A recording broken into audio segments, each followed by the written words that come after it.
All right. So good evening, everybody. My name is Coach Kyle Dacey with QT2 Systems. I'm currently still at work right now. Just had to finish up with a couple patients, but I'm ready to roll here. Excited to bring you guys some pre-race tips and everything about Ironman Texas. We're just about a month away right now, and things are looking real good. So excited to share this information with you guys. So first off, I've been a QT2 systems athlete for a little while now. I've coached since this is actually my first year coaching with QT2 systems, but do come from like a run background. So I've been a coach in that aspect for quite a while. Five-time Ironman finisher. I actually had a couple DNFs in there as well with some nutrition stuff. But ever since joining QT2 Systems, that's turned around. So I'm excited to kind of share with you some of our tips as far as nutrition. I've qualified for world 70.3 world champs a couple times. And I was Ironman Texas finisher last year. Absolutely love the race. Would love going down every single year if they have it. It's definitely one of my top races to race. And I'm a plant-based athlete as well. So if anyone else is a plant-based athlete or vegan athlete or even vegetarian athlete out there, shout out to you. But so I can give you some of my tricks as well, if you have any questions on that. So with our overview, we're just going to go over kind of our QT2 system five cornerstones, what we're going to do in the final weeks of preparation, our pre-race and check-in logistics, what to do like the day before and race morning, give you a little course preview and some pacing and fueling strategies. So just our QT2 systems, five cornerstones. For those that aren't an athlete with the QT2 systems, this is just basically what we're going to go through today. So it's just our training, our restoration and day-to-day nutrition, fueling, pacing, and mental fitness are our five cornerstones. So going through our training and pacing cornerstone. So our final weeks, that's our taper. Right now, you're probably not tapering yet. That's about 2 to 3 weeks out from race day. You're probably getting in your last couple long week sessions, long ride, long run sessions in there before then you start the taper. So this is going based on, our final key race specific sessions, or easy sessions. Basically, you might have a couple, long run to like tempo type start type runs or interval type runs. We want to try to simulate race conditions the best that we can. For me, I live in the Northeast, so it actually we just had a snowstorm last weekend, so still not riding outside. But we can simulate those race conditions as best we can, and I'll get into that. So if you are fortunate enough to be in an area where you can swim, do some open water swims. The swim at Ironman Texas is a open body lake, man-made lake swim, and then it goes into the canal. And I'll give you some ideas of what to expect with that. It's a mostly flat bike. Few bridges are basically what you're going over, some overpasses. They're not steep at all, but they will kind of, especially on the second lap, get you to get off your saddle and kind of pump a little bit more. And then a mostly flat run. Actually, let me minimize my, okay. Mostly a flat run with some rollers in there as well, as you'll probably see on the map there. Practice being an arrow for a long time, especially on your final like long rides.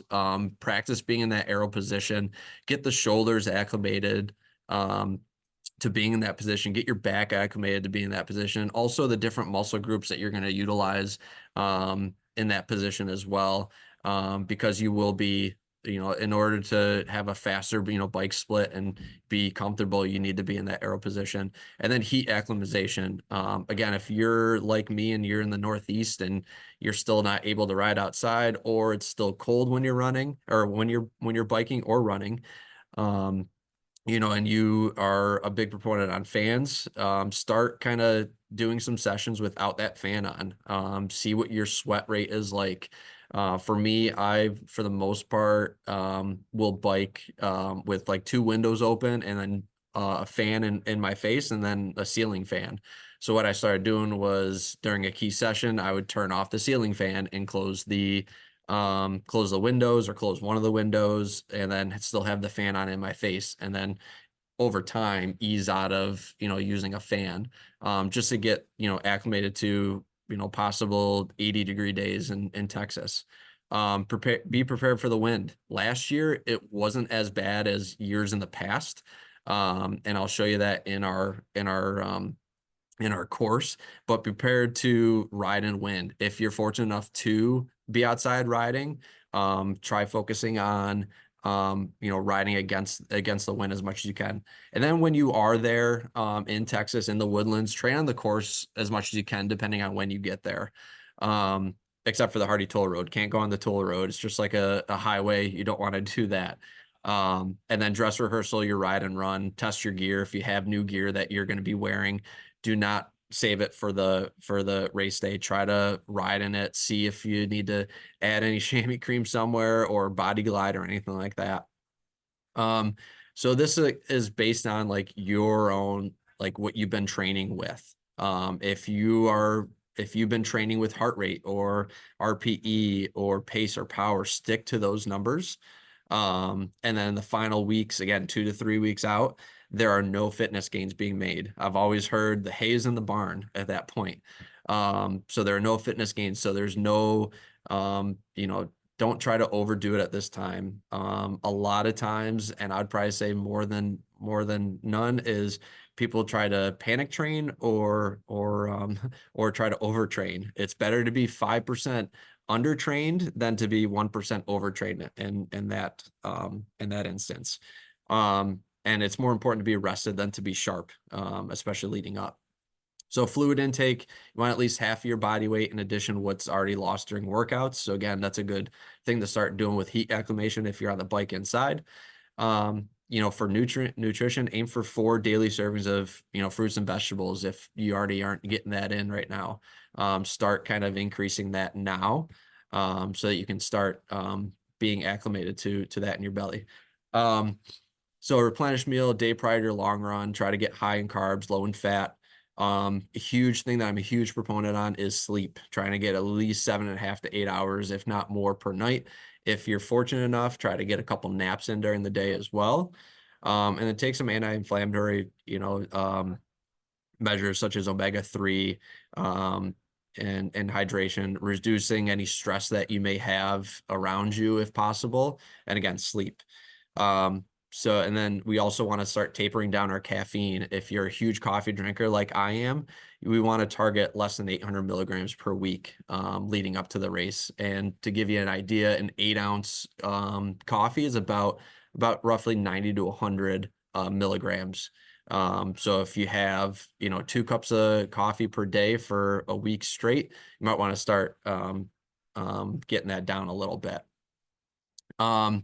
And do not forget your drink recovery or your recovery drink after your workouts. Keep on top of that. Race week, still eat a normal diet during race week. Do not try anything new. I know it's you're probably in a different place, different restaurants, different food. Try to stick with what you normally would have. I know there's a couple grocery stores in the woodlands as well that you can grab some food, especially if you're like at an Airbnb or at like a hotel that has like a fridge. You can start storing some stuff in there. Try to make it as like what you would normally eat as much as possible. Start adding extra salt to your meals as well, especially for the sodium loss that we'll have on race day. And drinking plenty of sports drinks, 3 days leading up to the race, especially with that sweat loss. And again, taper down your caffeine. We want a fat load 5 days prior, carb load 2 days before, and the breakfast 1 day before. So it's like lots of pastas and vegetables, things like that 2 nights before, and like a pancake breakfast the breakfast before.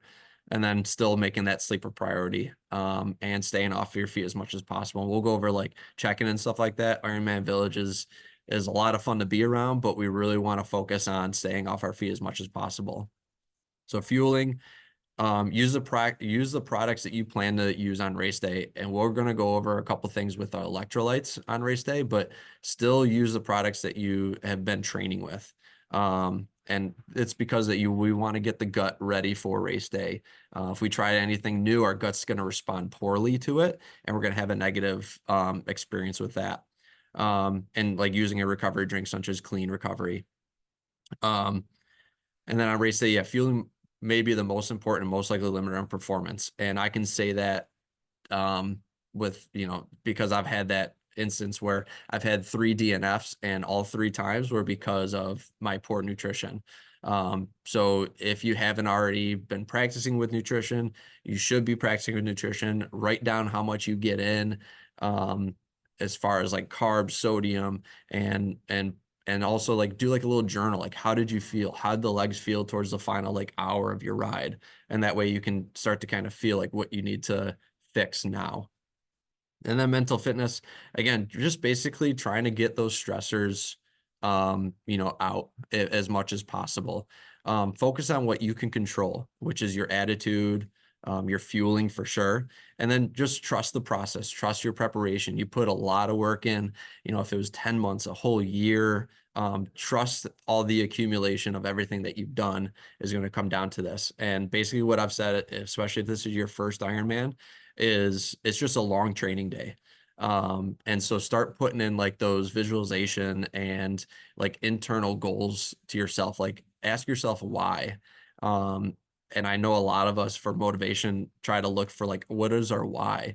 And always remember that if you have to write it down beforehand and keep on looking at it, then that's what you do. Start listing your goals and targets.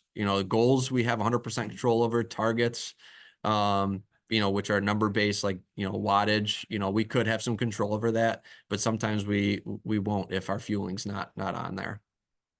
And then also just enjoy the feeling of extraordinary fitness. Be grateful. We get to do this, and it's a luxury almost, and we're very fortunate to be doing what we're doing. So I'm not going to go over all this right now, but pretty much your pre-race logistics, making sure your bike's tuned up.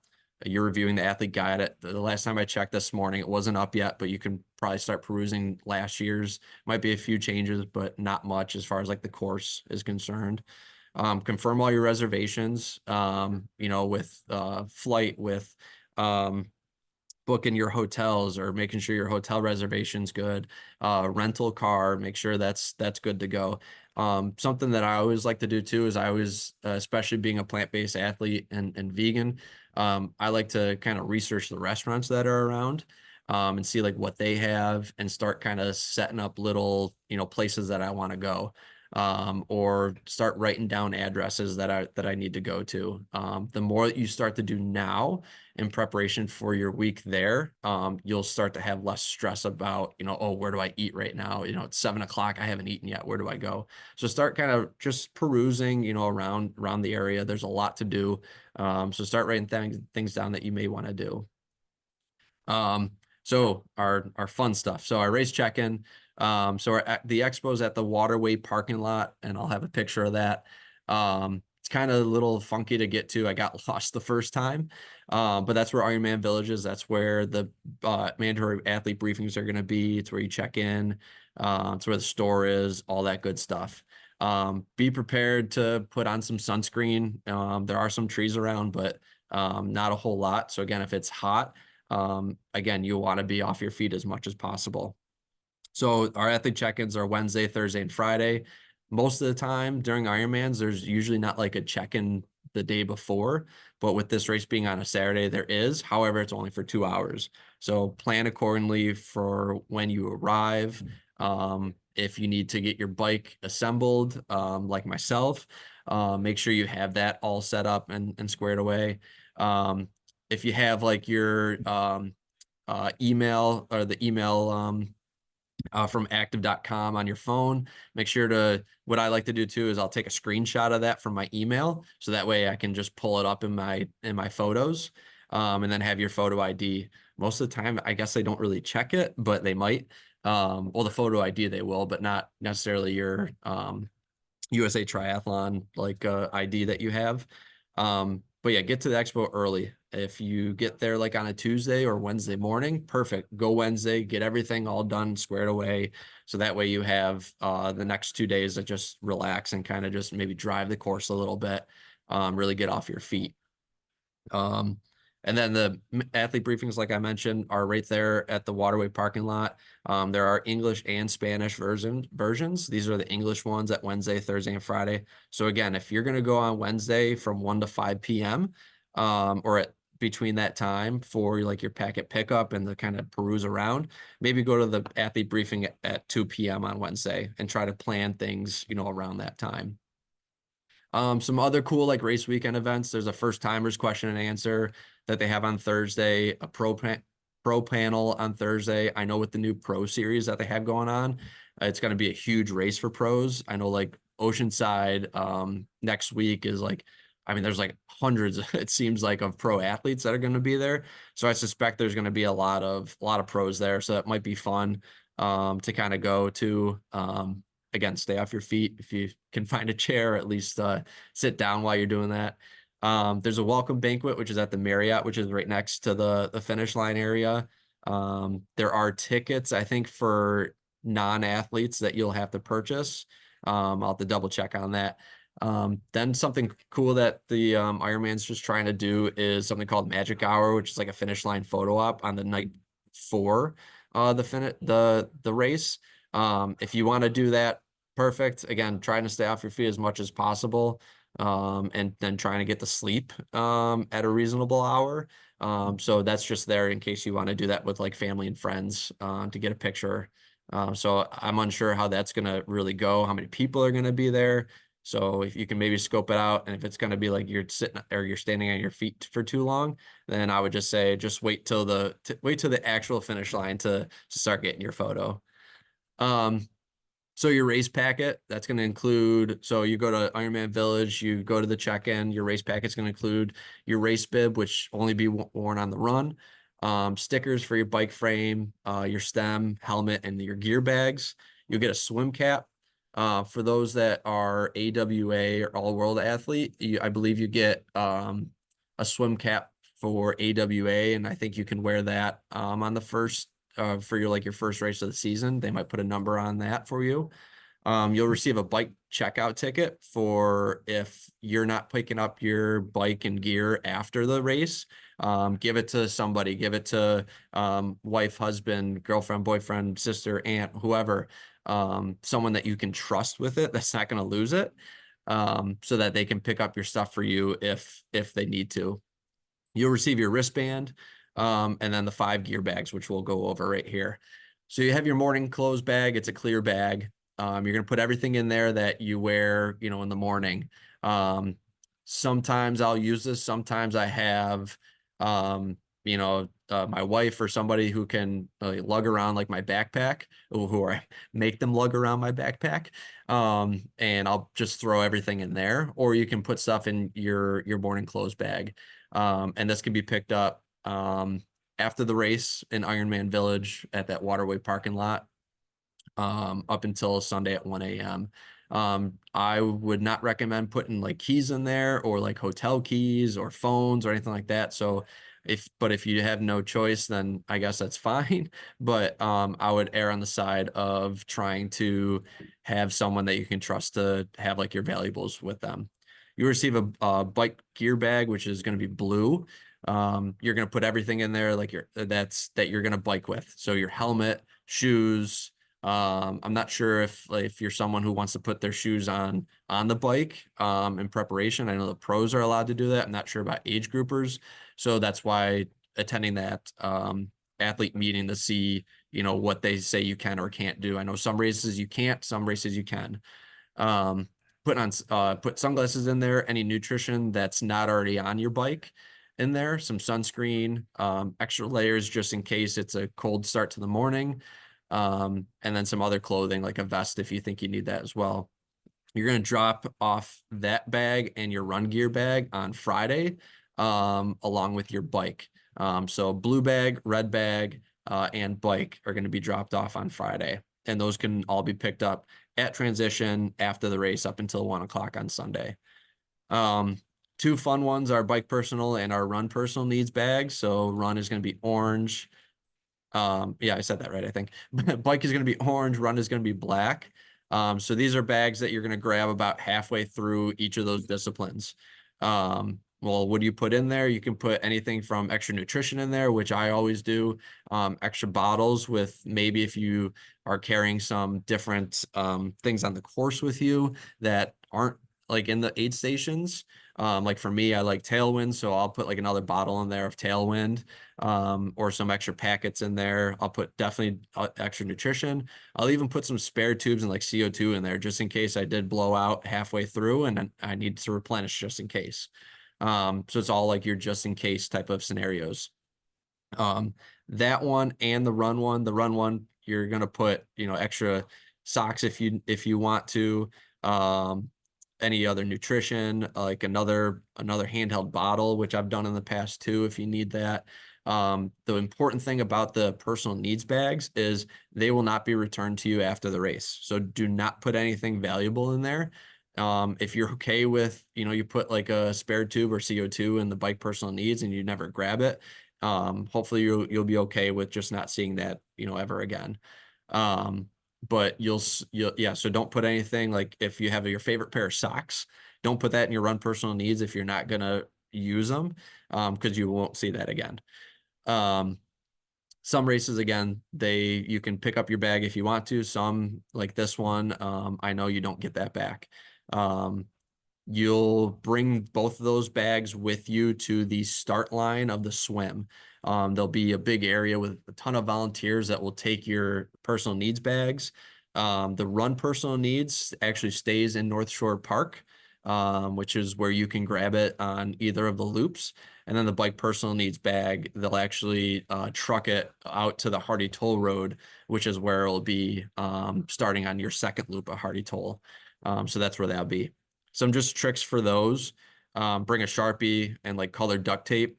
You'll have stickers with your bib number to put on there, but don't rely on those. Those can fall off. If it rains the night before, they'll be sitting out there. So right with like a Sharpie or some colored duct tape and a certain type of design or whatever that you want. So you make sure that you grab the right one. There's gonna be a lot of bags out there. So to make sure that you can grab the right one, and volunteers will also kind of help kind of get your bag, but anything to kind of help you as far as grab that stuff. Okay, so yeah, so our bike run gear bag check-ins, that's gonna be Friday. So the day before the race, 10 a.m. to 4 p.m. Again, try to do this as early as possible so you can go back to your hotel, your Airbnb, put your feet up, and not have to worry about anything. So that's why if you're able to go to check in on like Wednesday, get all your stuff, lay all your bags out, put all your stuff that you think you need in there, and then kind of Thursday go to like the pro panel if you want. So try to like spread things out as like best you can, but also again, don't be on your feet all day. So this is going to be at Town Green Park, which is trying to get my directions right, on the north part of the canal. The waterway parking lot is going to be on the south part of the canal, so you have to cross over a bridge, and I'll show you a picture of that too. This is where you'll also get your timing chip, I believe. Last year or in other years past, you got your timing chip when you checked in. Sometimes you get your timing chip when you check your bike in. So that'll be another thing for the mandatory athlete briefing. So it all depends on, what they do this year. I think last year we got it when we dropped our bike off, went to a tent, got our timing chip, and then off we went. Big important thing, again, they might put this in this year's athlete briefing as well, for parking. There's some parking garages that are on the north part of the canal, which is closer to like Town Green Park. But do not park in the HEB store lot. Again, that might change. They might have agreed to something that I don't know, but yeah, there's some areas that you do not want to park. If it looks like there's no one parking there, do not be the one person that parks there. You will be towed. And there'll be different areas, especially on race morning. Let's see so this is this is a good example of our race. So if you can see like my mouse here, so we got our swim here. So here's North Road Park up here. This is where the swim starts. Our transition is at Town Green Park here. Waterway Park or Waterway parking lot is on the other side here, around here. Okay, so that's what Ironman Village is. Town Green Park is our transition area. So there's parking all along here. Market Street Garage is here. There's a couple of parking garages. There's a big mall that's over here. Actually, I don't know why it shows right there. I thought it was more up here. Anyway, so there's a huge parking lot at the mall. You might have to walk maybe a quarter mile to half a mile, but we're Ironman athletes. I think we can handle that. And then there's also parking off at the Methodist Church. Again, if they decide that they want people parking there or not is up to what it says in the 2024 athlete guide. So make sure you read that. What you cannot do is, and they won't allow it, is so North Shore Park, you won't be able to park in the parking lot anyway, because that's where everyone's staging. And that's where all the porta potties are and all that. There's all their like parking areas above it. They will not let you park up there. You will not even be able to drive on this road here. They have all that blocked off for just safety of pedestrians going from our transition area all the way up to North Shore Park for the beginning of the race. And it's about like a half a mile walk.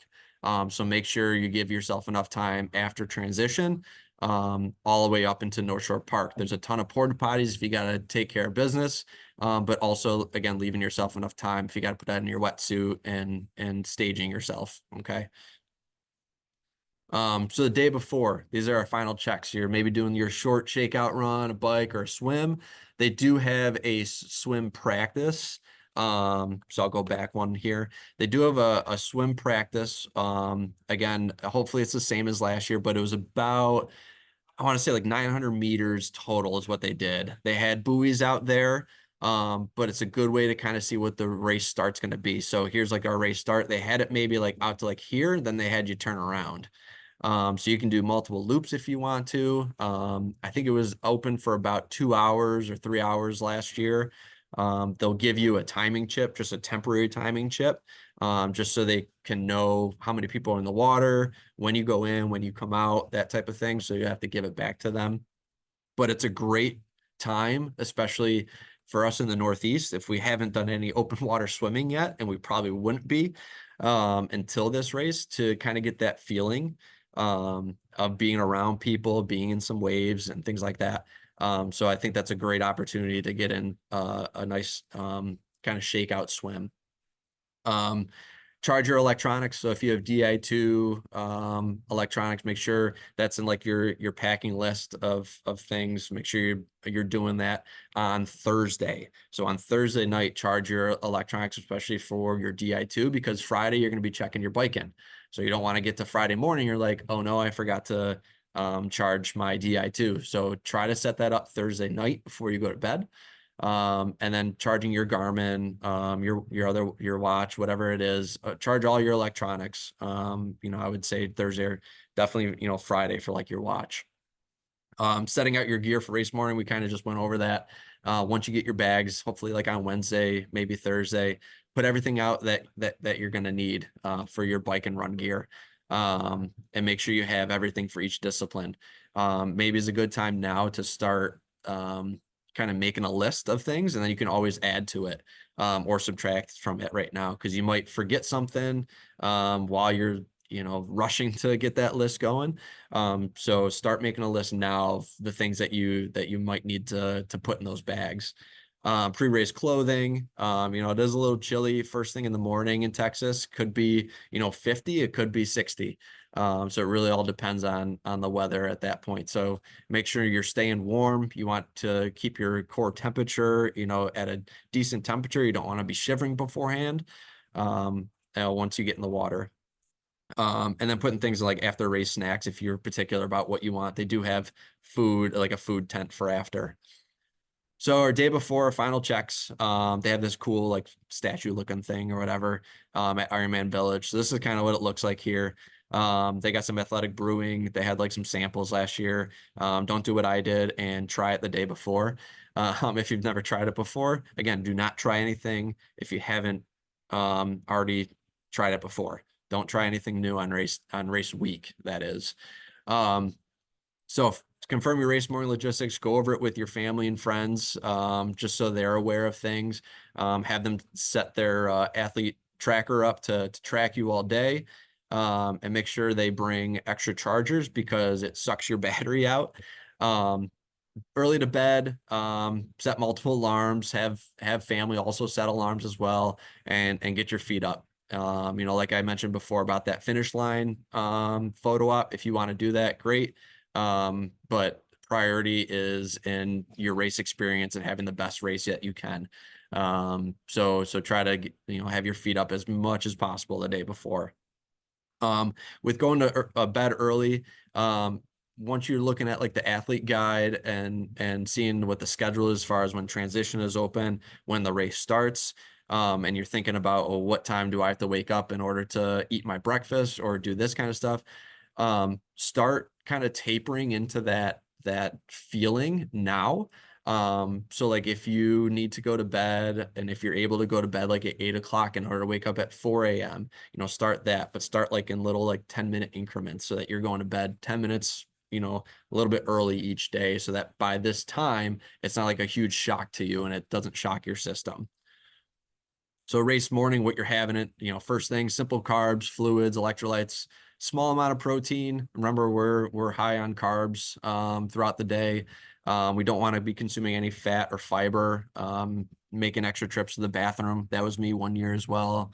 And then, excuse me, and then our nutrition plan through the core diet, which I swear by now, and I've had great success with, is applesauce, banana, 1 scoop of whey protein. For me, it's Vega protein, and then a sports drink.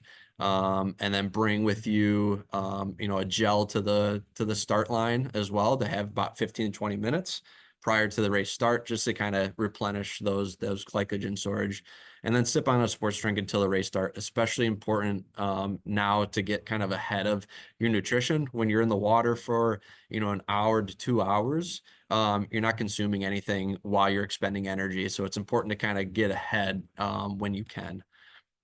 So race morning, yes, I look very happy.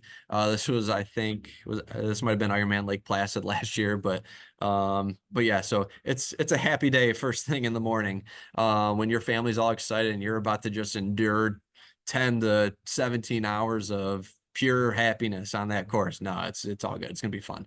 But going back to parking, there's all those available lots, like I said, in the parking garage.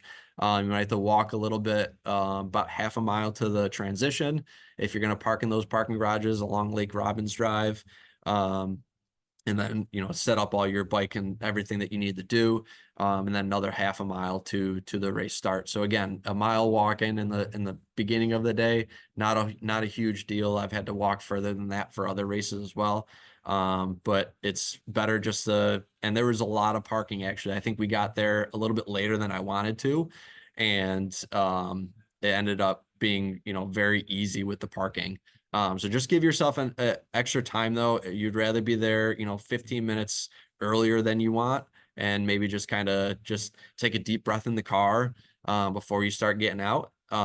But transition opens at 5 o'clock. So do you have to get there right at 5 o'clock? No, you do not. But if you're someone who just wants to take your time and kind of go through, make sure you have everything. It's a very logistical race. That's why a lot of people, my wife doesn't want to do it because she's like, there's too much logistics going on. It's too stressful.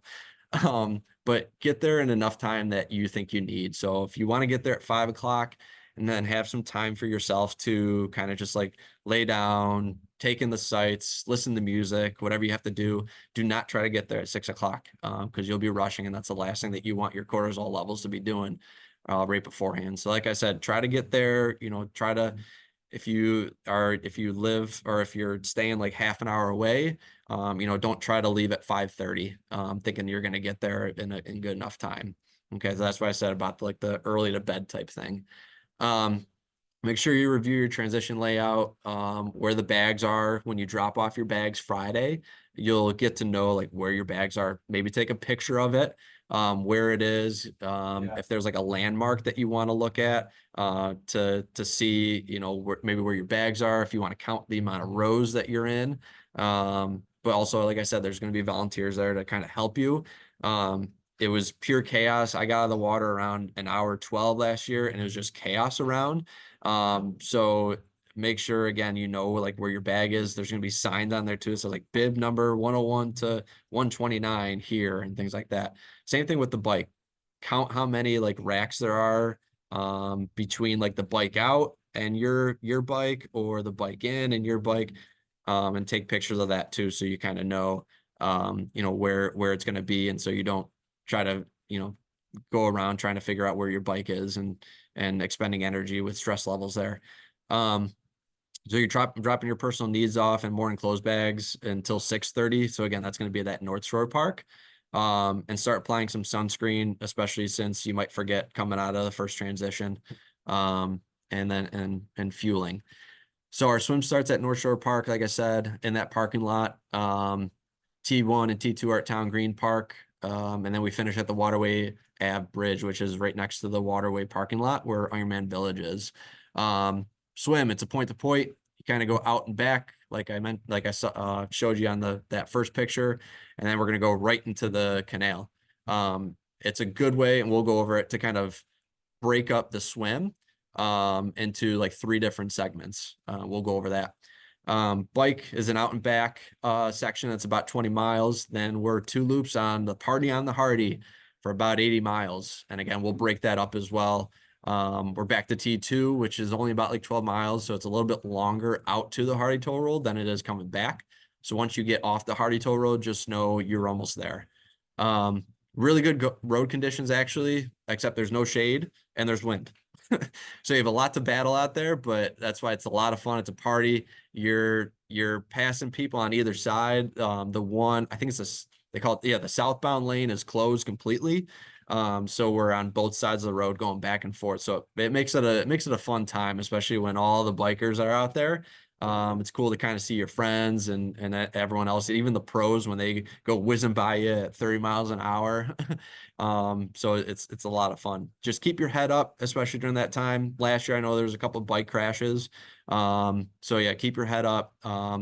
Again, especially with the rules, make sure you know how far you have to be behind somebody, and when you enter that drafting zone, you know, how much time you have in order to pass them, you know, making sure you're staying to the right as much as possible. And then once you pass somebody on the left, you get back to the right again. So then the run is 3 loops. I love loop courses. Some people hate them. I love them because you can break them up in the segments, especially in Ironman. And that's mostly flat. There's some slight rollers. There's a neighborhood that we go through with humongous houses that you can look at. And then we get on the fun part on the canal, where it's just a party on there. There's some shade, but not a whole lot. So again, try to keep up with that nutrition because it is going to be a hot day. So here's our swim. 6:25 and 6:30 are the pro starts. 6:40 we start getting rolled in. What you'll do if you've never done a Ironman before is you pretty much seed yourself where you think you're gonna be swimming the course.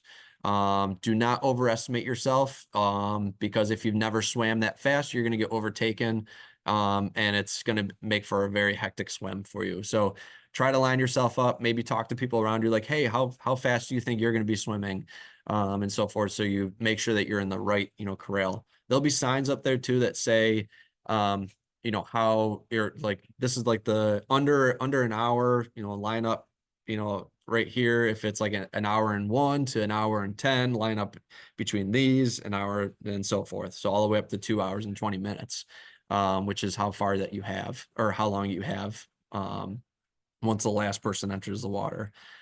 Water temp, that's everyone's favorite thing to talk about, especially now. Likely, I say likely, but it will just depend, in the low to mid 70s. Last year was about 72 degrees, and it kept on fluctuating. It's a very shallow type lake. Not very shallow, but it is a shallow lake. And so anything can change. What I would suggest is, I can't remember at the top of my head what the actual Facebook or Instagram page is, but it's like Sharky's like water temp. So if you Google that, it'll come up with a guy that goes down to the park every other day or so forth, especially now we'll post the water temperature. It is not the official water temperature though. Ironman will do that race morning. So prepare for anything. You can wear a wetsuit up to and including 76.1 degrees Fahrenheit. Once it's between that and 83, it's optional. And if you do decide that you do want to wear a wetsuit, you'll be put in the back of the corral and you'll start about 10 minutes after the last swimmer enters the water. And you won't be eligible for age group awards or anything like that, but you'll probably have a nice smoother swim for yourself if you're a little nervous about the swim. So again, be prepared for anything. Just know, I know like last week, the water temp was already like 73, but then 2 days later, a front came by. It was a little bit cooler at night and it was 68 degrees. So again, do not fret over that water temp. We're going to have to swim in it, regardless. So again, just be prepared for anything. So you come down, it's about like 1,500 meters. I like this course because you can kind of break it up into three, like 1,500-meter like segments type thing. It's a little over 1,500 meters, but you kind of go down. Once you once you kind of come all the way down, you're gonna keep this red buoy on your left. I think I'm saying that right, on your left as you're coming around. And again, when you're coming back, this is when the sun, if it's not cloudy, will start to be a problem for like your eyes when sighting. So if you have tinted goggles, definitely bring those just in case. But this is where the sun will start to kind of start glaring at you when you want to sight. So a good idea during the practice swim is when you're doing this little loop right here, maybe try to start picking off like if there's a building around here that you want to start sighting off of. So that way you have maybe a little bit better of a view and you're not caught off guard as you're coming back. There is going to be a red turn buoy around here. However, again, mandatory athlete briefing might be a good idea to ask this, but in years past, and I'll show you a picture, it's just basically there to say, hey, turn in the canal right now. Because there are like these little outpost stuff here that you might get confused are your turn. So do not turn a right until you see that red turn buoy, because then you'll start entering into the canal. This part here, again, like I said, it's a shallow body of water. You can't put your feet in the water, but if you start to get kind of close to like the houses here, and there's people who line up around here all the time, I believe you can kind of hang on. You can also hang on to kayaks or boards or anything like that, but you cannot make forward progress. So if you need to fix your goggles, if you need to take a breather, by all means, hang on to the kayak. I've done this in the past too, all the time, just to kind of just take a deep breath, a couple deep breaths, and then carry on with the rest of your swim. So you can hang on to a kayak. You can just kind of wave over to them if you need them, and they'll come over to kind of just have you kind of chill for as long as you need. So once you get into the canal is a lot of fun, except once there's a lot of people in there, it can get very choppy. Because it just bounces right off the walls here and just it creates a lot of waves. It's a lot of fun though, because once you get more deeper into the canal, there's family, friends all lined up literally right next to you. So that's a lot of fun to kind of have people cheering for you your last like third of the race. So I'll show you a couple pictures here. So the top left is your start. You'll kind of start in this corral here, where like this boat dock is.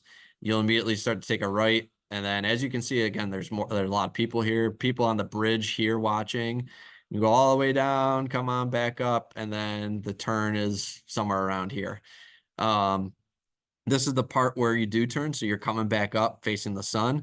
And then there's like that, it looks like it's red, but there's actually a red turn buoy that's right around there. And see how people aren't really kind of turning around that buoy. I think it's just there to say, hey, take a right now. But again, ask that in manager athlete briefing. I don't want you to get disqualified for that. I kind of went over here last time, and so were like 1,000 other athletes. So I'm sure it's okay. Here's the canal part. That you can see like the sidewalk and everything like that. So people line this up all the time.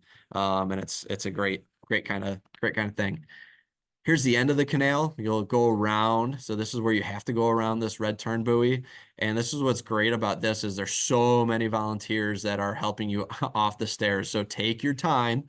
Especially if you've been horizontal for an hour and a half, 2 hours or so, and all of a sudden you go vertical. you might fall off balance and you're like, where am I? So these volunteers are awesome to help you kind of get up. So some pacing tips. Again, I kind of went over this stuff. For the first 200, 300 meters up tempo, then settle into that tempo. So on like a rated perceived exertion scale, it's like a 7 out of 10. If you're an anxious swimmer, start conservative and then build. That's me all day. I like to just kind of just get my bearings, get the maybe cooler temperature of the water in, and then just start hammering from there. It's open in the lake, crowd in the canal, but then we'll start to thin out by then, but it'll still be pretty choppy with everyone else swimming in there. Use other swimmers to your benefit to draft off, sight off, especially when coming back into the sun. And then, like I said, with the buoys, you must turn buoys to your left. That doesn't make any sense. You must keep the red buoys on your left, especially when you're going to that out and back section. Then the last like 100, 200 yards, start kicking if you haven't been kicking or you've been doing light kicking. That's just to kind of bring the blood flow back down to the legs to make sure you don't fall over in transition. All right, party on the hardy, fun time here. So this is our bike course. It hasn't changed in years. I love it. So you'll start at transition here. You'll do this little out and back section. There's about like 5 miles out that way and then 5 miles back. This part can get very, very crowded, especially if you're like in the hour and a half swim portion. It's going to get very crowded. So again, be cautious. We just had swim brain. Now we're gonna have bike brain. So make sure you're passing when you can. Look behind you first before passing, because it can get pretty narrow in here. Once you come out here, you'll do a little kind of some turns in here, and then about 20 miles after you start is when you get up to the Hardy Toll Road. So this is where the wind is. The wind, especially being close to the ocean, comes from about the southeast. So heading down the Hardy Toll Road could be that headwind. Last year was a little bit of a crosswind. So again, you never know. So prepare for crosswinds, prepare for headwinds. So last year, like I said, it was a little bit of a crosswind, a little bit of a headwind. Once you make your U-turn, you're coming back up. You might have some fun with a little tailwind coming. Again, try to stick to your powers, stick to your numbers. Don't try to hammer it to make up time, because you will pay for it when you have to make another turnaround and come back down into the wind again. When you come back down, so about mile, I think it's 60, that's where you're going to hit your special needs or your personal needs. That's where you can get your bottles, your more nutrition, things like that. So it's a little bit past the turnaround when you start coming back down again. So again, the elevation, again, these are just basically those little bridges that you're kind of going over, and I'll show you some pictures in a little bit. So again, first portion, I like to break it up into 3 sections. We have our first 20 miles, which is 5 miles out and back, like I said, and then 10 miles after that to the Hardy Toll Road. Second portion, we're breaking it up into 80 miles, or you can break it up into 20-mile segments. If you have done 20 miles, you can do 20 miles again, and then you can do 20 miles again. So it's 2 loops, so you can break that section up even more. You can break it up into 4 segments, the Hardy Toll Road, 20 miles out, 20 miles back, and then do it again. The last 20 miles coming back is always the best because, again, if we have that tailwind on our side, it kind of, puts a little less of that pressure off of us to kind of try to hammer. So that's a great time to get in nutrition. Fill up on or get more kind of hydration in there. Cool yourself off, pour some water on you. And then we have our last portion, our 12 miles back. So this part here, so when you're coming to the Hardy Toll Road, you kind of go through all like the zigzag type things. And then when you come back, you're not doing that zigzag part again. You're just kind of bypassing that. So that's why after the Hardy Toll Road, you're pretty much home. Here's a couple pictures of the bike. Again, this is pretty much your biggest climb all day is like that overpass. So if you need to get out of the saddle just to stretch your legs, stretch the back, maybe there's a good time to do it, but stick within your powers or your heart rate that you were set to go on that day. There's no pizza slice or trophy at the top of a hill. Okay. So don't try to, beat someone that's in your age group up that hill because you will pay for it dearly going in that tailwind. So that's actually a backdrop of Houston right there. So you'll almost go down to Houston, you'll do a turnaround and then come back up. So, but if you see in this bottom right, again, mostly flat, really good road conditions. All right. So many of you maybe have heard a rumor of Gatorade not being at Ironman's anymore. So I put electrolyte drink. Again, this is something that, we'll have to pay more attention to as far as what exactly is going to be there. But we have heard Mortal Hydration could be the electrolyte drink that they will have on course. This is just a comparison of the Mortal Hydration compared to the Gatorade. As you can see, there are not a lot of carbs per serving compared to the Gatorade. We need those carbs in order to, keep us going pretty much. And so with a lower carb intake, it'll be a little more difficult. You might have to get a little bit more in, a little bit less sugar, and a little bit less sodium. So again, if you've been training with Gatorade or you've been training with Tailwind or whatever it has been, try to make a plan for yourself to possibly carry that stuff with you, carry some, or put some more powder like in your special needs bag or personal needs bags. For that, it's better, I think, to have an extra stop of maybe like 2 minutes during your personal needs in order to refill something with your own stuff that works well for you than to try to panic and get mortal, and then all of a sudden you're not getting as much carbs as you're normally getting. Okay, so that's why I said carry your own question mark. New rules. No bottle down your kit. I used to do this. I never thought it was a huge drafting thing. I just put it down my kit just for extra nutrition or extra hydration. But apparently you can't do that anymore in the new rules. Also littering. There is no well, one, you can't litter. Don't do it intentionally or whatever it is. You can only throw out your trash at the aid stations. Because it could it used to be and still is a 5-minute penalty, but it could result in disqualification now. So don't do it. Don't do it at all. Again, like I said, personal needs is after the second U-turn. Yell out your number to the volunteers. It helps them a lot too. It helps you get your bag quicker. Be heads up at aid stations. Do not stop right away. If you're grabbing whatever it is, nutrition, Morton, whatever it is, slow down, but go with purpose. Don't stop right then. There is like a bike rack and porta potties right after the aid station. If you have to use the bathroom or you maybe drop something, you can rack your bike, go over to the shoulder, and volunteers will help you with whatever you need. Here's an also look at Morton gels that are on the course on the bike and the run. The black is no caffeine, the white is caffeine. So just remember what you're grabbing if you are going to grab them. Again, just like the Mortals, these are low in sodium, which a lot of other gels have like 200 milligrams of sodium.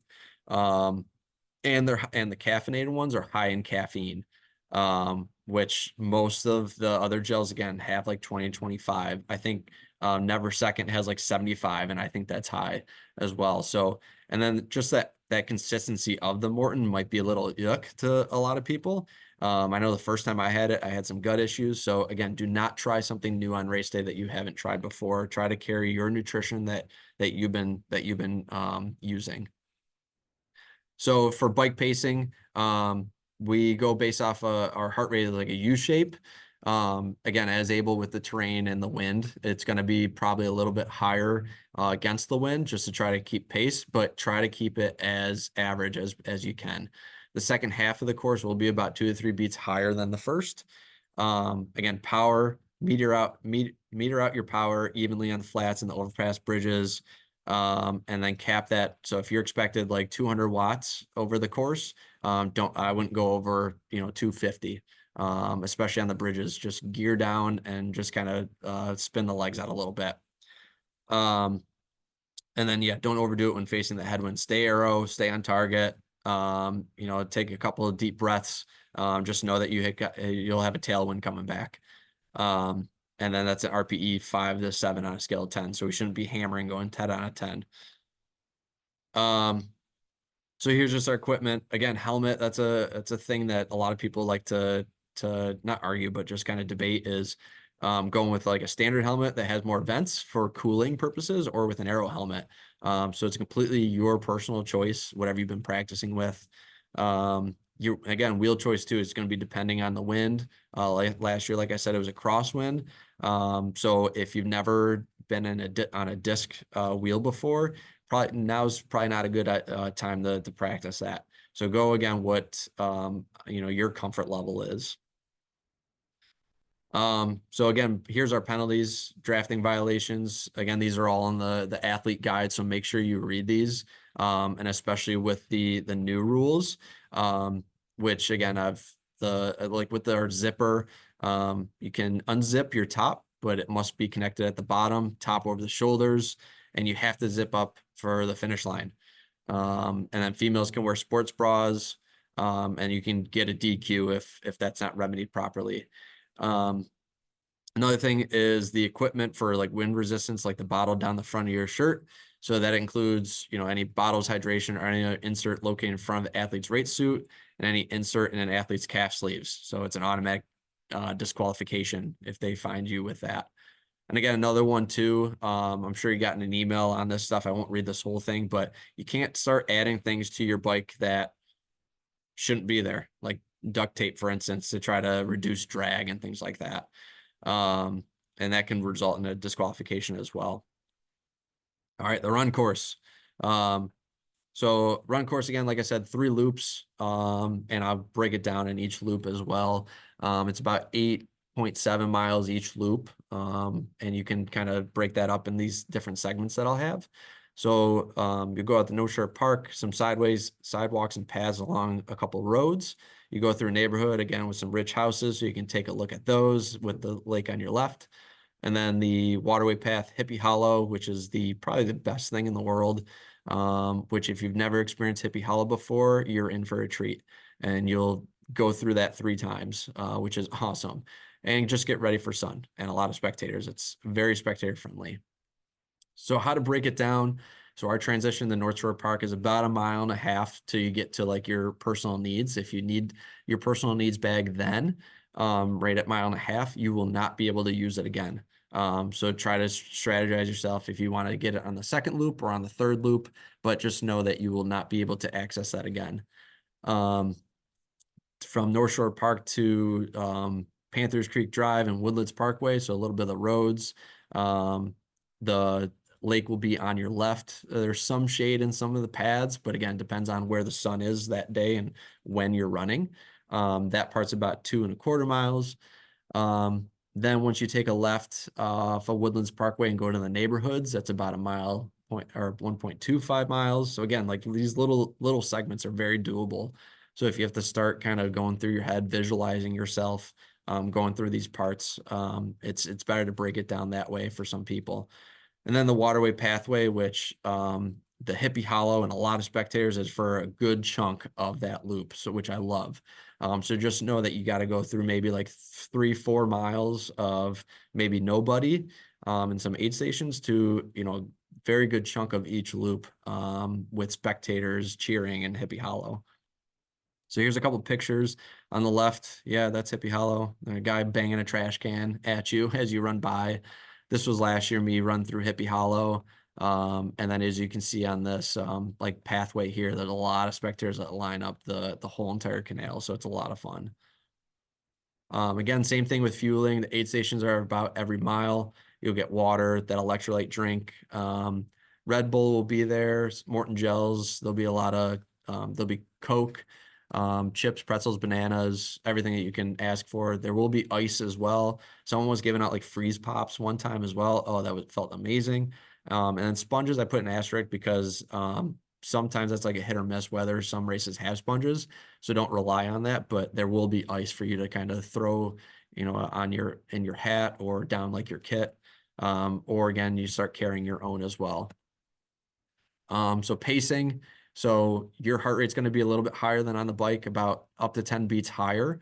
But remember, keep yourself in check, especially the first loop, and especially when you get onto the pathway again for Hippie Hollow. Don't try to overdo it, and then all of a sudden you're getting back into the boringness again, and now you've bonked. Okay, so our best thing is to try to positive split. I'm sorry, negative split the whole time. But as we know, Ironman is very difficult once we get to that area. So if we can even split the best that we can, that's our best bet. Yeah, like I said, yeah, don't chase the pace on waterway path. Keep the power and your heart rate, in check, smile, have a good time. It's a good time to kind of get yourself out of your head. If you're having like some dark moments, and they kind of just look around and just embrace all the spectators cheering you on. So again, mental fitness, items you have 100% control over. That's your number one priority. Okay, we don't have control over what the water temperature is going to be, what the weather's going to be, where the wind is coming from. You can only kind of focus on your attitude, your fueling plan, and just having a great time out there. Think about your why every single time that it could be going south for you, and just know there's always going to be a low, and there's always going to be a high. So just know that as well. Yeah, be who you are. Show appreciation for your support, the supporters, the volunteers. Thank a volunteer as well.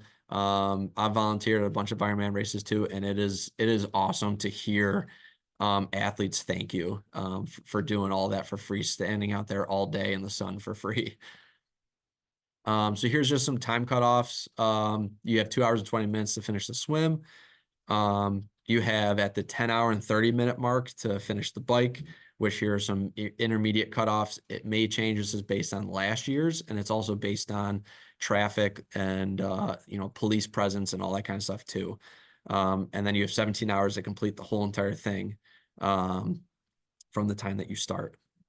So for spectators, you have the tracking app, Ironman athlete tracking app. So just look up Ironman in the App Store. It should come up. I know they just redid the app, so it could be a little confusing for some that are used to the old app.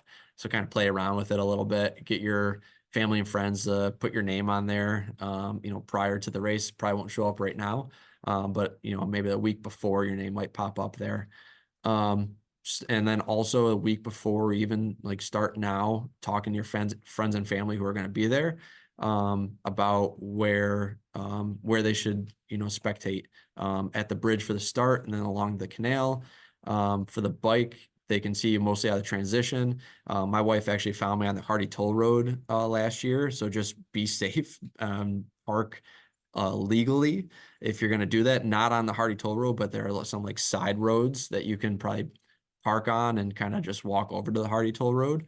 Because I found some spectators out there, especially volunteers who are out there in aid stations, need to park somewhere over there too. But they can do that if they get bored, or just tell them, hey, go back to the hotel and take a nap. That's what I normally tell my wife, because it is going to be a long day out there.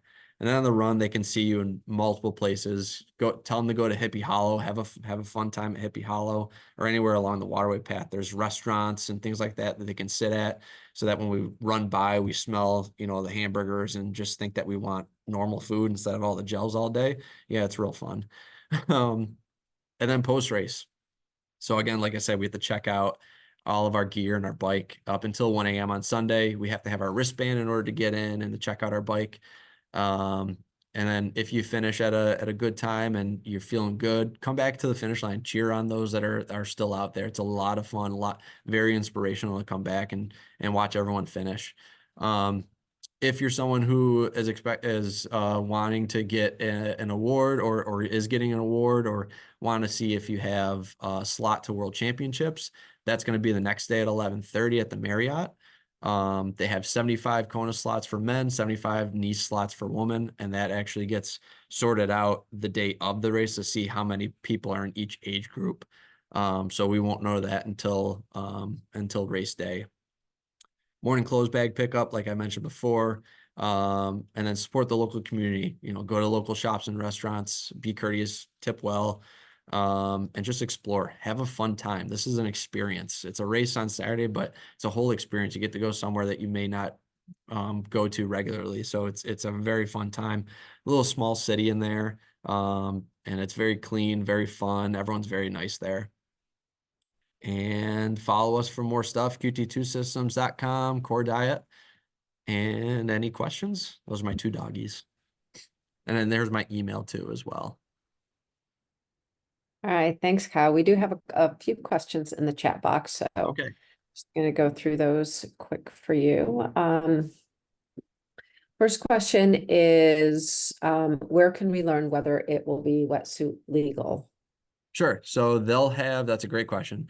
At Ironman Village, they'll post a lot of times like what the current water temperature is, and that's based on Ironman, like the race directors taking the temperature themselves. So they'll have that starting on Wednesday. They'll post that either at check-in or somewhere in the Ironman Village, what the current temperature is. Then also at the practice swim on Friday, they'll have what the current water temperature is. And like I mentioned before, I can't remember what the exact name is, but if you just Google like Sharky's water temp, like Houston, Texas, or something like that, you'll have someone who he normally goes there, like I said, every other day or every day leading up to the race, and he'll take like a unofficial water temp just to kind of see where it's at. But like I said, it's going to change based on whether it's a shallow lake. So it could be like I think right now like the lows are still in the 50s and the highs could get up to 80. So again, it could be like 70 in the morning and then 75 in the afternoon. And remember, we're swimming in the morning, so it's likely that it could be on that lower side. Yeah, best is to always plan for both options. Yep. So bring your Yes. wetsuit just in Yes. Yeah. case. Bring a wetsuit, Yeah, bring a skin suit always. or the swim skin if you have one. Okay, next question, and this I think probably pulls back to the new rules, is just, can you put food supplies like gels in your kit? Absolutely. Yes, absolutely. Most kits have like the back pockets. So definitely kind of put as much as you can in the back pockets. If you have like a bento box or something in the front on the front tube, that you can put stuff in. Do that as well. A little trick that I kind of started doing was um, I would put about like 4 gels, like 2 on each side in the back of my kit before I swim. Or so I'll put that in, I'll put my wetsuit on. So that way they're kind of just like snug in there. And then that way, when I want to put more gels in the back of my pocket from my bike gear bag, I don't have so much like fumbling around to do. But if it's not a wetsuit legal swim, I probably wouldn't do that just because it wouldn't be as tight in there. So, but yes, to answer the question, yes, you can put gels in the back. I think it was just more so for like the hydration or like the water bottle, like and like things that may reduce drag in like the front of your shirt. All right, the question is, can you put gels in the front of your kit? I think the rules basically say that it's for, you can't do anything that's an aerodynamic advantage. Correct. Yeah. So Yep. if you throw a couple gels in the front of your shirt, I doubt anyone Yeah. will notice Yeah. that. And I think But yeah, it's gonna be yeah, a learning curve too, especially the first year doing it. So hopefully at the mandatory athlete briefing, they specify some of that too. I'm sure someone else will have that question, but I don't think, yeah, I think it'll be fine throwing some gels in the front of your kit as well. yeah. All right. So speaking of nutrition, we do have one of our core diet registered dietitians who's on here, and I do just want to mention here that the switch to Mortal is rumored, but it seems to be pretty heavily rumored. And as Kyle went through there's different, particularly the carbohydrate amount is quite a bit less in the Mortal product. So if you do have any questions on that, we do encourage you to reach out. To our core dietitians, you can contact either Chrissy, CHRISSIE at QT2systems.com, or Kylie, who is on this webinar right now, and her email is Kylie, KYLIE at thecorediet.com, and it is in the chat, so you can pull it up from there. You're also welcome to put any comments once this goes on to YouTube. You can put comments there or reach out to Kyle's email if you don't have one of these, and we'll get your questions answered, because it is going to require some adjusting, especially if you've been training with Gatorade Endurance, assuming that was your race fueling. Let's see, we have one more question. Kyle, you didn't mention a current in the swim because I guess there isn't a current. Is that correct? And then second question is, will walk from the parking location, walk to T1, correct? Is parking ever challenge defined? Okay, so I'll do the first part of the question. So, current, not really. It's kind of very like, just like very calm. But again, once you get in there with, 3,000 of your best friends in there and you're all going in the same direction, it almost seems like a whirlpool.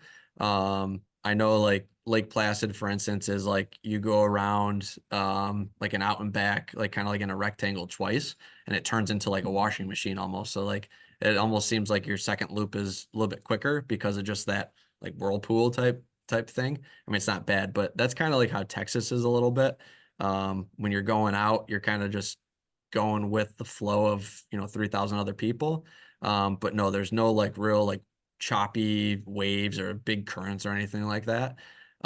If you are a more hesitant swimmer, there's a lot of room on the right side, more so towards land. Don't be afraid to go out there. The rules don't say that you have to stay at the buoys. If you're more comfortable going more to the right where it's a little bit maybe less choppy, then definitely, take that to your advantage so that you have a better race day. And then can you repeat the second question again? Yeah, the second question is just about parking and if it's a challenge to find parking on race day. And then if you need to walk from parking to the start to Mhm. T1. So I mentioned also briefly, so on Lake Robbins Drive, which is on the north part of the canal and also the same road as what Town Green Park is on, which is where transition is. There's a few parking garages there. There's also the mall parking lot. But when I was there, even I had a friend that went there too last year, and she got there a little bit later than she wanted, and she was able to find parking no problem in the parking garages. Um, you and I said too, like, there's no parking at a little bit closer to the swim start. They have a bunch of cones, police cars there that they'll block you from trying to go any further. So my best bet is for you to park in one of those parking garages off of Lake Robbins Drive. And then it's about a quarter mile to maybe half a mile to Town Green Park, depending on which parking garage you go to. And then after Town Green Park, once you're done getting your bike all ready and everything like that, it's about a half a mile walk to North Shore Park, which is where the swim is. And everyone's going to have to walk there. It's near impossible to try to drive there. You will most likely get stopped, have to turn around, and then that just adds time to your day. All right, thank you. Does anyone else have any questions that they either want to throw in the chat box or you're welcome to come off mute if you would like? All right, I think that's a wrap. Thank you, Kyle, so much Awesome. for doing this presentation, really detailed, and it's nice to have someone who's so familiar with the course and been there a few times to Absolutely. present here. So if you do have any questions, feel free to reach out to Kyle, or if you don't have the contact that you need, then this will be up on YouTube and you can put comments right into that, and we'll make sure that we get back to you with any questions, responses to questions. Awesome. All right. Thank you so much. Thanks, y'all. Have a great